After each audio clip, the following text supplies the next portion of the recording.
If you can enjoy it, we'll do everything we can for a successful season, and hopefully I'll do an interview like this in the sun in the end of April, May, where everything's grooving. Still with Max Burn. Harahan! Yes, Swaggy. Pull back. Chance! And look who it is! And here's John Jules with his first time! From 2-0 down, Eric Cashin makes it 3-2.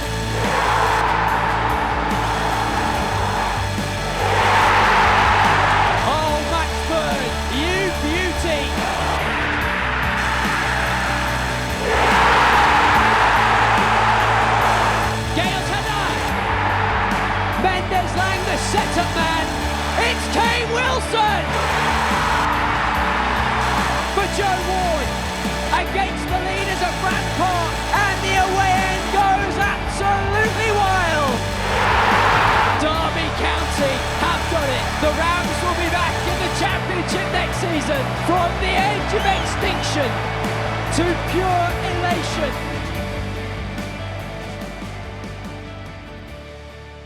Paul, here we are once again, sat in the sunshine, and this time with a promotion to celebrate. A couple of days on from the scenes of Saturday, how are you reflecting on it? Yeah, it's all sort of calming down. It's nice to drive to the training ground with my staff. We were like, when we met this morning, we were like, wow, going into training without any stress is great. And the sort of the feel of achievement sort of sinking in really. So obviously seeing everyone, and I feel like a lot of people had more to drink than me. I feel like still people are come Tuesday morning feeling a bit ropey. That might be a few Derby fans as well. So yeah, sun's out, so summer's coming. Great news. When you look back on the season, yeah, was there ever a moment where you thought this group have got what it takes to win promotion? My honest answer is I thought that in Spain. We had really good meetings. I felt like the group had really gelled. They were really honest with each other. It was, brutal and heartbreaking. And I just thought, right, then they just feel closer than the group that I inherited, really. And I just thought that they had the bit between the teeth. They had the disappointment of not getting into the playoffs. And I just thought then, and if you ask them, and you can, virtually every week in the meeting, I would always tell them they're the best team in the league. I always thought, we would win the league, although the start Portsmouth had always made it difficult. But I always thought that we would go up, hence why we do interviews and we've lost, and I was always like, boo-hoo, there's another game in 4 days. So I was never ever really thinking that it wouldn't happen. But there's moments within it, and that's the thing with football, that you live in that moment of between 5 and 7 o'clock Saturday night after defeat.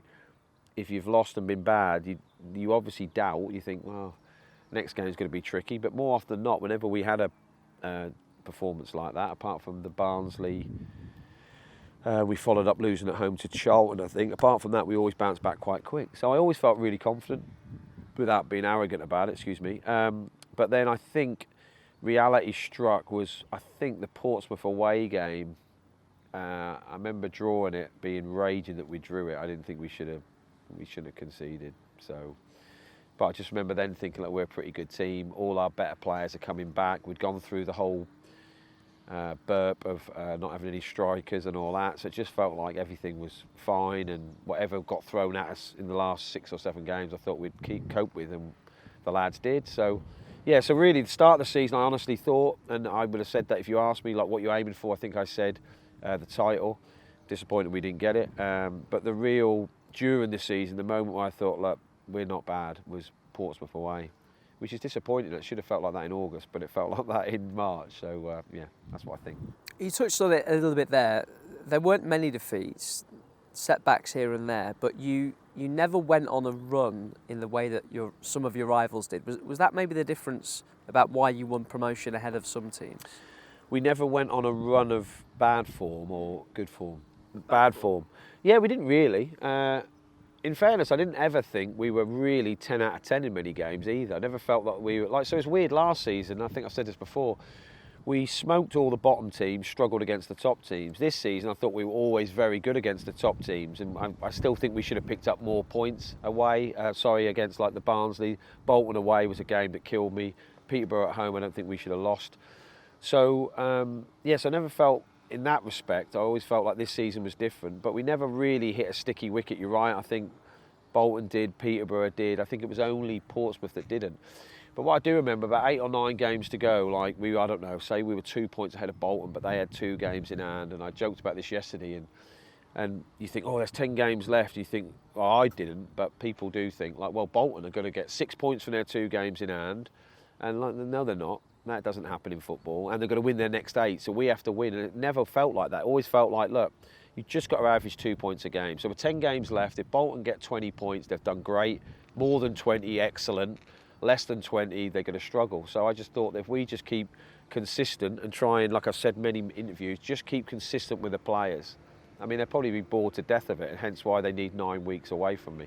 But just be consistent with players, and it breeds a consistency, hopefully, within performances. Although within that, you know, the opposition are doing their best to beat us, damage us, you know, upset us. So you can't legislate for everything, but generally speaking, yeah, we didn't really ever have a massive, you know, 5 games where we can't buy a win. We didn't have any of that, so that was good for us, yeah.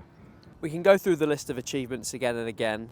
Club record away wins, club record points tally, joint most wins in a Derby County season ever, best defensive record in the entire EFL.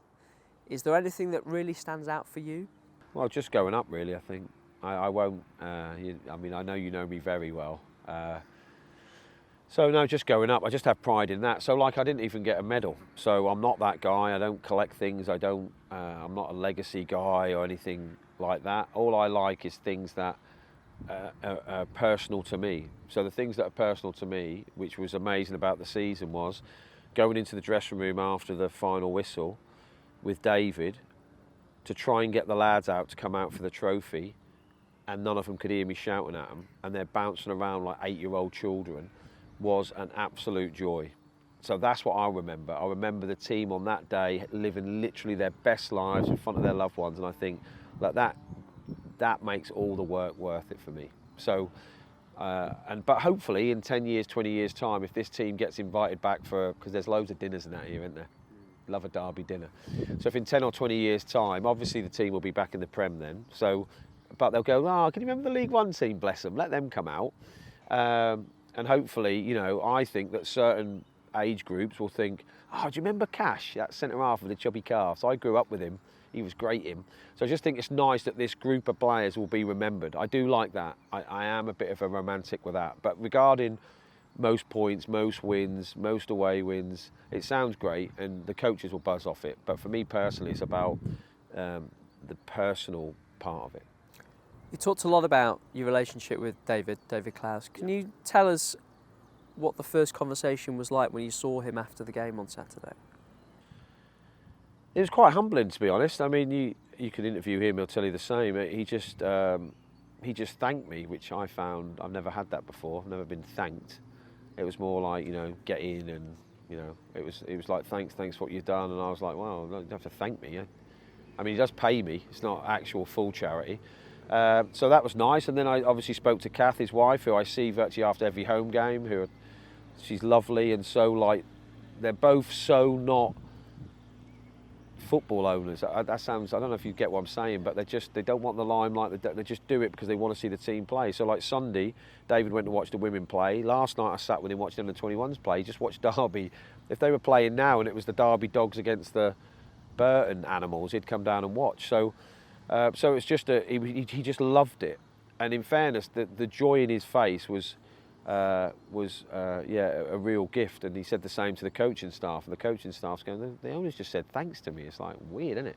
So that was the honest conversation, and he was just so proud to see Pride Park like that, because you haven't had a promotion here, so it's probably the craziest ever. I mean, it was a bit like Glastonbury. I went into the dressing room in the tunnel, the staff one, for like my 15th nervous wee, and my goalie coach went, Gaffer, come and have a look down the tunnel. Look down the tunnel. I went, what? And I looked, and it was all like black and white smoke, and I was like, what is going on? It's like Oasis are out there. So and then obviously David came down and then went to the dressing room and gave out the trophy and had photos with the players, which is great, and that's how football should be. It shouldn't be so stiff and, you know, augmented and everything's like in boxes. People should just enjoy the day and have the best fun. So, and the fact that I saw him later on wearing a Promotion 24 shirt on, which I did say to him, and he won't mind, it was a little bit tight because he had it on top of his clothes, a little bit tight. I thought we could have done the owner more respect and gone one size larger. I'm loath to talk too much about the future because it's important that we and you enjoy these moments, but how quickly will you start to look to what happens next and planning for next season? Yeah, I mean, the planning is a word that covers a lot of stuff, really. So we've had recruitment meetings since January. In the January window, we're trying to sign players, obviously, and for the last few weeks we've been, in fairness, I bullied it really, but saying, look, don't worry about recruiting for League One, just try and recruit for the champ, and if we don't get up automatic, we're going to have that 2-week window to sort of rejig the lists anyway, if you know what I mean. What I would say is there's always so many players. So say, for example, there's 10, I wish there was, but say there was 10 strikers that we were after. The top 3 are champ only. The bottom 3 are League One only. And then the middle 4 are either or. So when people say it's their championship list and a League One list, they're all sort of the same, really, give or take. But the planning, I say planning, the conversations with agents, the watching of the games has all been taking place. You know, we have to look at the free list, obviously, which everyone else will look at, but the championship one isn't out to the end of the month. There's games in Holland that me and my staff are going to. There's a game in Denmark that we're going to watch these certain players. So in that respect, everything's ahead. Like I met a player yesterday, I'm meeting another player either later today or next week. So all that is, you know, you have like a day to enjoy it, and then you're already starting the process. And then obviously the lads are going away, so next week after I had meetings with David and that, we'll do the release list and go through all that. So we're well onto it, but you can be well onto it, but realistically, and I think the window's changed, not a great deal happens in May or June. You speak to an agent and they'll go, yeah, Warne, he's really interested, but he's gone away to South Africa on tour for 3 weeks, or, you know, everyone puts everything off until it starts to get, you know, juicy end of June, really. So there's loads of work going on, there's loads of, you know, conversations which take forever. But I do honestly think that because now the window finishes at the end of September, like May is like virtually a write-off. It used to be that loads happened in May, a bit in June, a lot in July, whereas it feels like everything's shifted round. But that doesn't mean every club isn't trying to make things happen, it's just harder to.